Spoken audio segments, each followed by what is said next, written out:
Good day, hope you're doing well. Today I will be talking about lens calibration using autofocus fine-tune on your camera.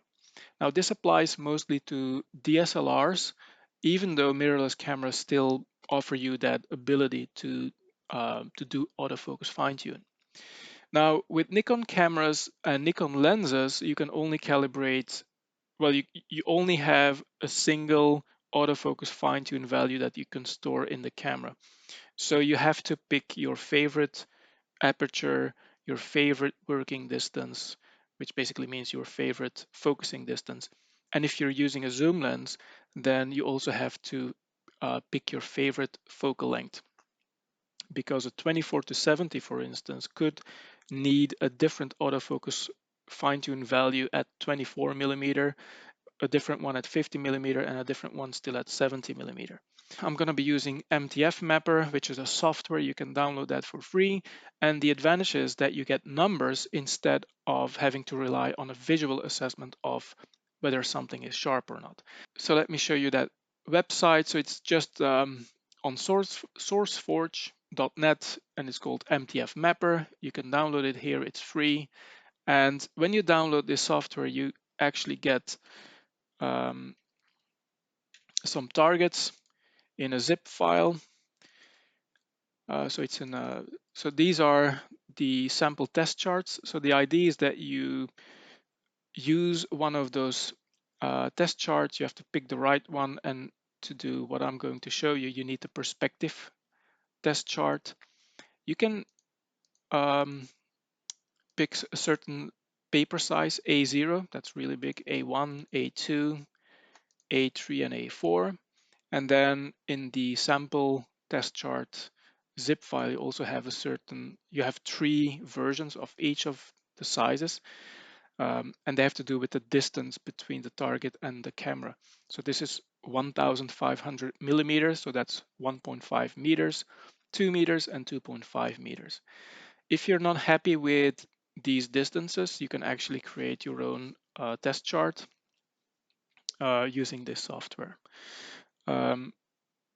But just as a quick introduction, I'm just going to open this chart, and you can see it's basically one large black, I want to say rectangle is probably not correct, but anyway, and then a lot of smaller ones.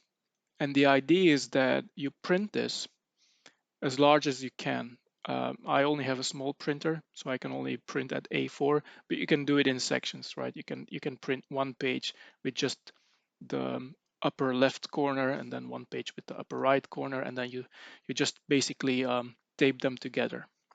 The idea is to print this target and then to photograph it from a certain distance away, the chosen distance away, and you want this target to be as large in the frame as possible. Okay, so before I show you the setup, this is actually the view through the camera viewfinder. And let's see if I can, yeah.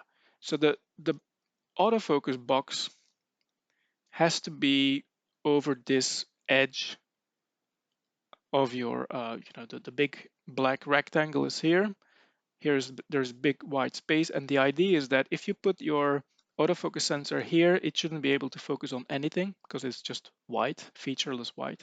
If you put your autofocus box or sensor in the middle of the black box or the black rectangle, it should also not be able to focus because it's just featureless black.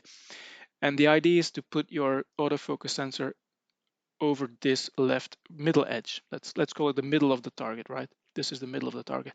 This is where you want your autofocus target to be.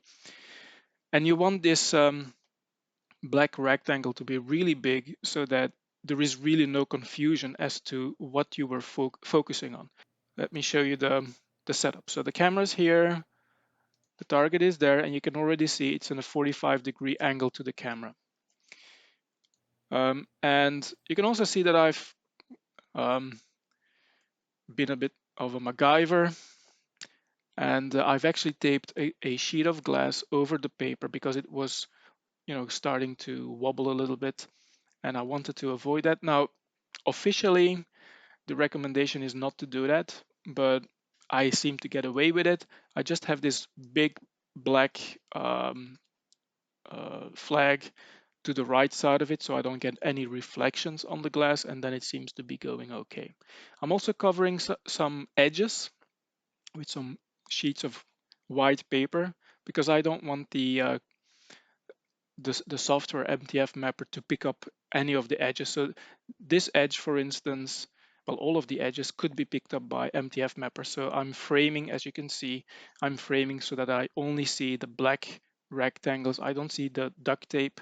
And there was some duct tape here, so I had to put some white paper over it. Otherwise, it will pick up an edge and it will assign a number to it, and it will throw off well, it will not really make it unusable, but it's a little bit disconcerting if you're looking at it. So that's basically the setup. So I think I'm at like 1.5 meters away from this target, and uh, that's the distance that I want to calibrate this lens on. So that's basically it. So it's at a 45-degree angle. Let's see if we have any other footage. So this is just to show you the black flag to avoid any reflections, because otherwise I will be seeing like the door in the in the in the glass sheet, and that's not the idea.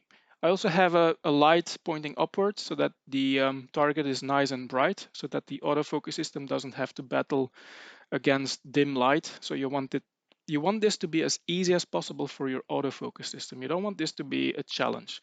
It's got to be really obvious what you're focusing on, and it's got to be really easy for the autofocus system to lock on to something clear. So you don't want to do this in dark situations or something. You want to help your camera as much as you can. All right, and then one final thing, I'm actually not using this LED light to light the target for the actual photo, but instead I'm using a softbox with a speed light inside of it to illuminate the target. All right, so one final thing, you have to shoot RAW and feed the RAW files into MTF mapper. And then the process. The process is iterative, so you have to shoot multiple images at a chosen AF fine-tune value. And typically you want to start with it, set to 0. You just don't, just start at the beginning, 0. Um, and you want to shoot multiple images, maybe 10, because you will see that your autofocus system isn't perfect and it will have a little bit of variability in terms of where it's actually focusing.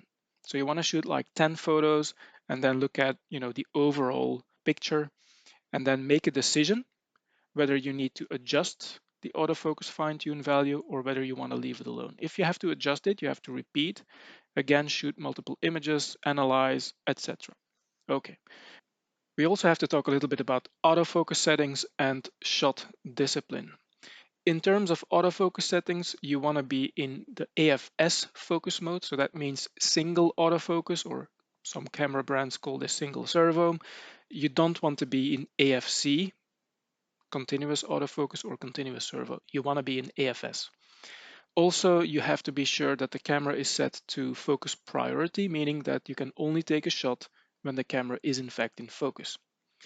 And then in terms of autofocus area, you want to be in single point AF or pinpoint AF. Then in terms of taking the shots, so if you take a series of shots before each of the photos, you have to do these 2 steps. First, you have to defocus the lens, and you always want to defocus in the same direction. I just turn the focus ring to infinity before each shot. So you don't want to be messing around. Sometimes you set the lens to infinity before you focus, and sometimes you set the lens to minimum focusing distance before you activate the autofocus. Always do the same thing. And I always just put the lens to infinity.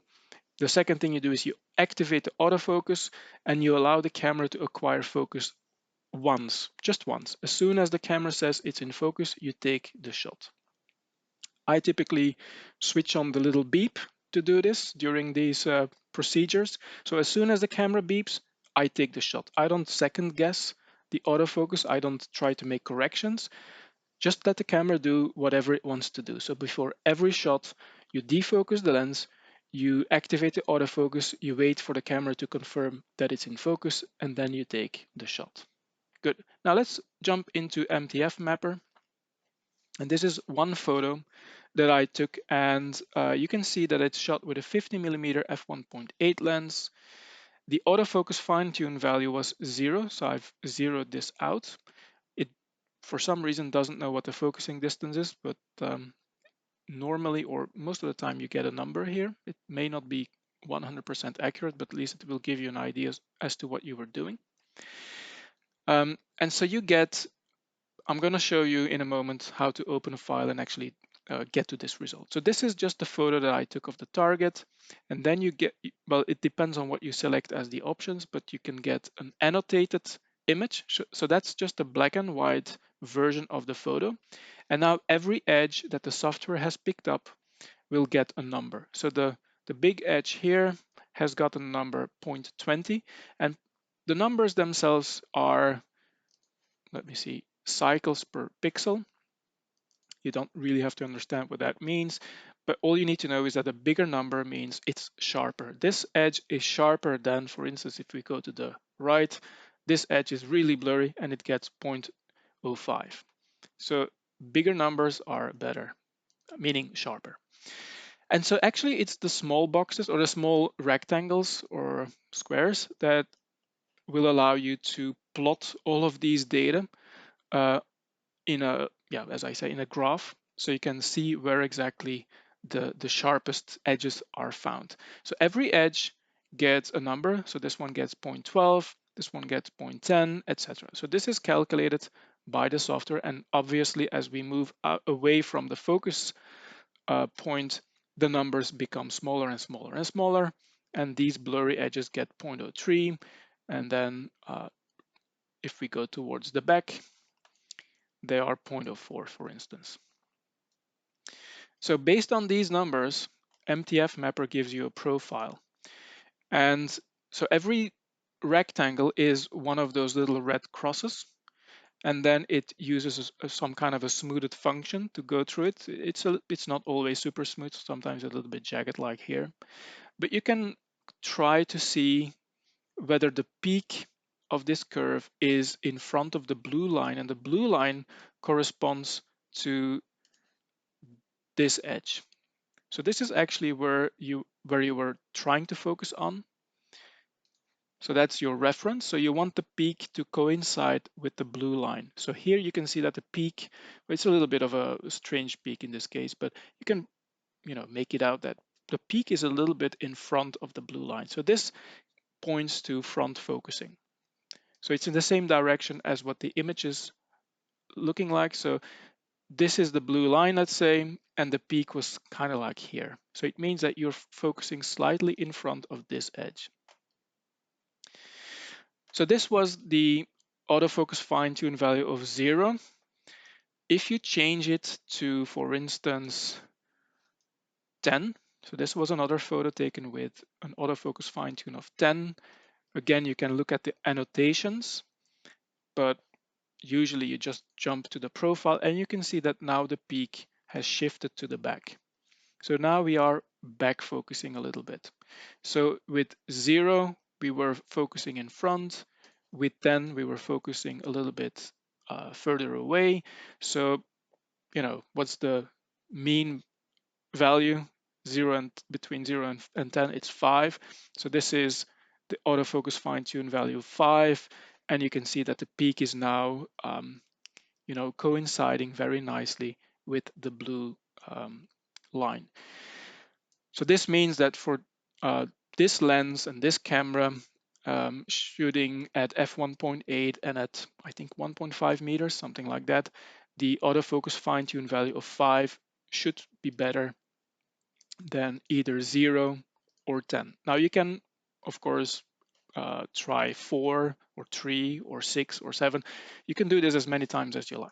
Anyway, now I want to show you why you want to why you want to shoot multiple images at each setting. So so the way you do this to analyze a file is, so first you copy the files to your hard drive.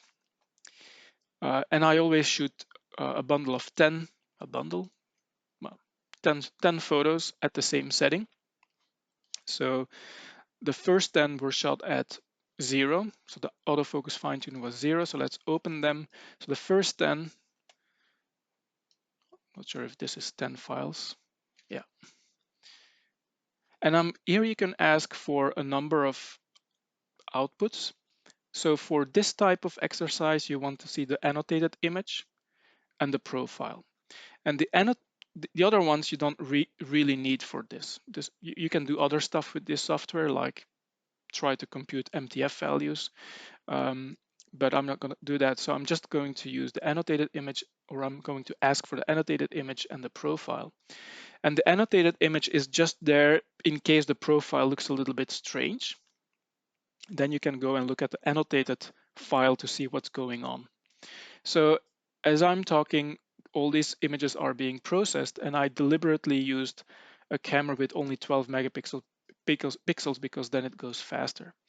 So the first shot is 9849.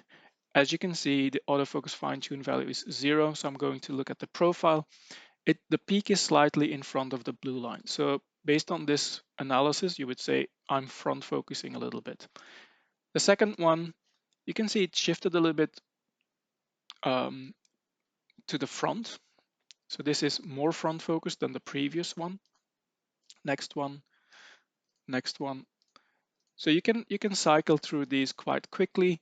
Overall, you see that this one is almost perfect, but most of the images, let's maybe say 8 out of 10, 9 out of 10 are front focusing. So that's the way you do this kind of analysis. You have to look at multiple images so you know what is the overall performance. So this one was actually okay-ish, but maybe that's just a fluke. Okay, so you want to be sure that you're not basing your conclusions on flukes.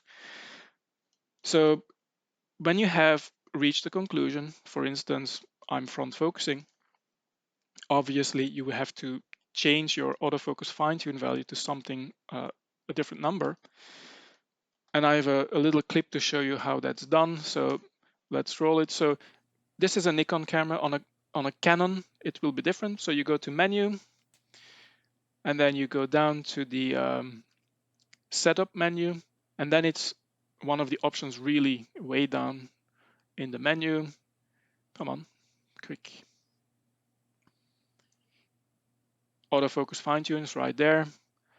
So right now it's set to on, but the saved value is 0. So because we are front focusing, we will shift the focus to a little bit more to the back. And so for that, you need a positive number. And I like to jump, for instance, to 10.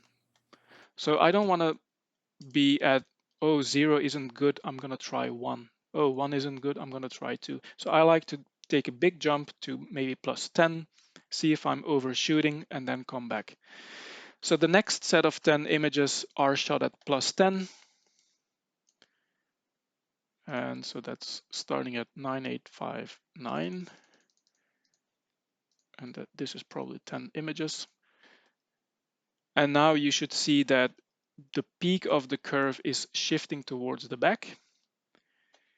So let's open the first one. And it's indeed shifting towards it's behind the blue line or to the right of the blue line. So it's back focusing. So this is actually spot on, but it might be a fluke, and it is, because the next one is already again behind the line behind. So this is showing you that your camera is working properly, your autofocus fine-tune value is having an impact. So they're all back focusing. So that's why 10 is not a good number, 0 was not a good number, you need something in between. And so I settled on 5. As I said, you can of course further fine-tune. So I'm going to take the final 10 shots. I think this is another set of 10 shots. Now, I have to say that some lenses are actually more difficult to fine-tune than other lenses. This is a relatively okay lens. Some lenses are, sorry. So this is at autofocus fine-tune 5, and you see the peak is, pretty much where it should be. and throughout this entire set of images, the peak is most of the time hitting the blue line. And that's what you're aiming for. It's a game of statistics, it's a game of numbers. The autofocus system is not always going to be perfect. Well, it's never perfect, but it will sometimes give you a perfect focus. Um, and so with this procedure, you're optimizing maximizing your chances of getting it right. But as I was saying, some lenses are more difficult to fine tune than other lenses. Um, so this one was a relatively easy one, but sometimes you have lenses that jump back and forth in front of the blue line, behind the blue line with the same autofocus fine-tune value. So this is also a way of evaluating your lenses, see which ones are reliable and which ones aren't, and then make a decision as to whether you keep the lens or not. Anyway, I think I covered everything. The nice thing about MTF Mapper, I think, is you get these numbers, you get a curve, you can really try to optimize your autofocus fine-tune value. It's really much faster than what I used to do, which was visually inspecting the results and trying to figure out, am I front focusing, back focusing, a lot, a little, I don't know. This is much more efficient because it's much more objective. Anyway, I think this is probably a long video. I apologize for that, but I do hope that you found this somewhat instructive. Maybe you've enjoyed it, maybe you've learned something from it. If you liked the video, please consider giving it a like, maybe even subscribe to the channel. And with that, I'd like to thank you for watching and see you the next time. Bye-bye.